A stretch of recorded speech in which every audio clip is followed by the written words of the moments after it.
As 2025 draws to a close, we stand at a remarkable threshold. Not just the end of another year, but the completion of the first quarter of the 21st century. Moments like this invite us to pause, take stock, and ask ourselves how intentionally we have been living. Time, after all, is both generous and unforgiving. It gives us opportunity but never repeats itself. For young people, this season should be a reminder that time is a currency far more valuable than anything money can buy. The world is fast-paced, demanding, and often noisy with expectations, comparisons, and pressure. Yet, the most powerful advantage youth can claim is the ability to invest time wisely in learning, in character building, in developing skills, in choosing purpose over popularity. Judicious use of time is not about being in constant motion.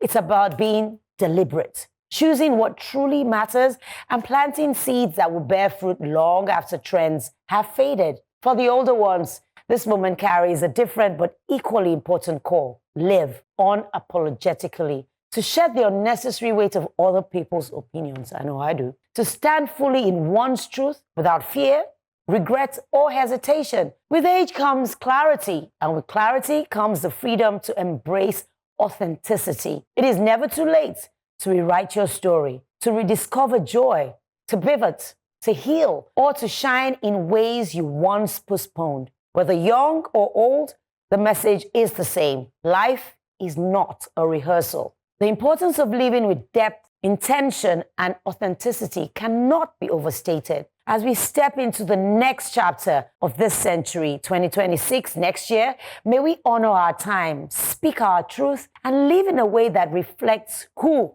we truly are, without apology, without delay, and without fear, knowing that you are the main character in your story. All right, so let me tell you the particular paragraph that stuck to me in your advocacy. With age comes clarity, and with clarity comes the freedom to embrace authenticity. It is never too late to rewrite your story, to rediscover joy, to pivot, to heal, or to shine in ways you once postponed. A friend of mine a couple of weeks ago shared with me a message that was posted in the family group by her brother-in-law, who was celebrating his mid-40s birthday, I think 45 or thereabout. And it was a reflection of his life, and basically it was almost like a display, an outburst of anger, realizing that for the first part of his life he has been lied to. The things that he was made to, he was conditioned to believe based on religious doctrine, and some things that he actually restricted himself from doing. But as he grew older, he began to realize that, I should change myself, And unfortunately for some people, when they come to that realization, they just pivot to the extreme.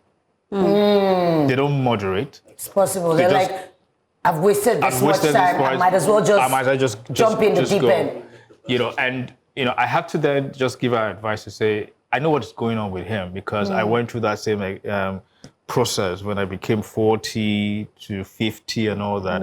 Everybody wanted to celebrate around me, but I was reflecting and I realized the fact that, hey, hang on, a lot of the things that the more I grew older, the more I had clarity about the things that are around me and the things I wanted to do. So I guess my encouragement to people, especially those who are growing up, is don't be afraid of growing up. Yeah. Okay? And don't be afraid to reassess your life and come to terms with the things that the feedback that you are getting. Yes, some of those feedback might mean that you have to revisit some of your relationships, revisit some of the things that you believe, some of the ideologies that you have lived by all your life, but be ready to embrace that new you and make a determination that when you go forward with your life, you're going to redefine yourself. And if I contextualize this based on what 2025 has taught me, it is that consistency is important. And when you're consistent in achieving your goal, even with the little tasks, they look like they're nothing, but they keep dropping them. Just keep dropping them, the big ones, the small ones, the little effort, the mid effort, all of that. They come together to what Maya Angelou says about time, that every achievement requires time. Yes. So time for me is accumulation of efforts to achieve a goal, And so sometimes you search, or rather you pursue a goal throughout the year, and it's December, you're asking yourself, I still don't have it. Don't worry. Time requires a lot of effort. So I love this advocacy because you have advice for young and the old, right? The young ones, I mean, the one you said already, there's nothing to add. You have to improve yourself daily. And from what she has said now, there's something I started doing like from 7 years ago.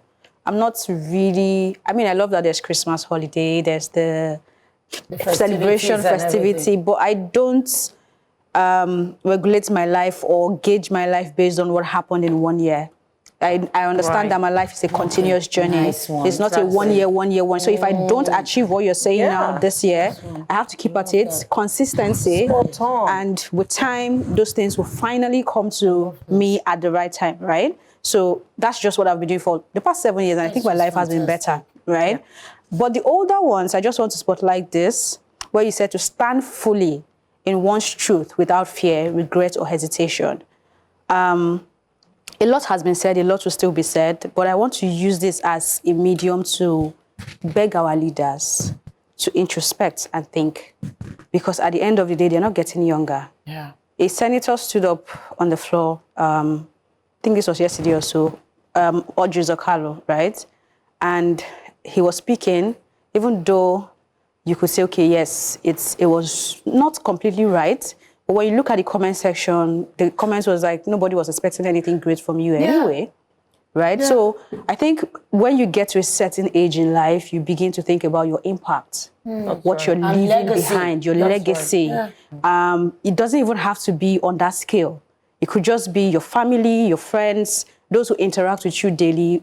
What do you even leave a smile on their face? I'm not saying you are spending money. No. How do they feel when they come in contact with you? What would they say behind you? Not necessarily when you're gone. Even now, when you're not there and a conversation comes up and say, Elsie, what will people say about you? We should really think, and that would help us begin to look at how we live our lives differently. When I read this, I had a question. And I'm going to pose the question. Yes, please. I said, there's a backstory to this monologue. And the word apologetically was just jumping all over the place. Unapologetically. Thanks for that. So I'm going to ask Kate, what led to this? What informed this? So when I saw a tweet, a statement somewhere, I'm like, oh my God, 2025 is really over. And it's the first quarter of the 21st century. In another 25 years, I'll be like an octogenarian. I haven't for a long time not cared what I'm just doing me and staying like this, set my eyes like a flint. Because at the end of the day, you have to answer for yourself. I'm not about that life of time, no day. Basically, that's what I'm saying. There's no time. I might as well just do what I have to do, leave the footprints I want to leave. I cannot do everything, but I just want to remind everyone there is no time to muck about. It's urgency. I think that speaks to what you said in your monologue as well about the ways of other people's opinion. Yes. That shouldn't stop you from being you. No, it doesn't stop me. And going for your goals. Yes. Because I still want to hear from you. Have I answered your question? Of course you have. I was going to get some personal meat there, but I'm sure you edited your response. But that's fine. For me, there's a statement that drives what I do now. It says, I would rather apologize. I would rather regret what I've done than what I could have done. That's right. I would rather regret what I have done than what I would have done. Yeah. Meaning that you didn't get a chance to do it. Yeah. So you can't regret. So I've done it. It's better to it do was it. messy, Yeah. but I move on. Then later remember that I could have done that thing and I didn't do it. So I just do it. Good or bad, Just do I've it. done it. Yeah. Just do it, Kingsley. I love it. Time flies whether you're having fun or not. That is the fact. So let's make the most of what time we do have and do leave our mark.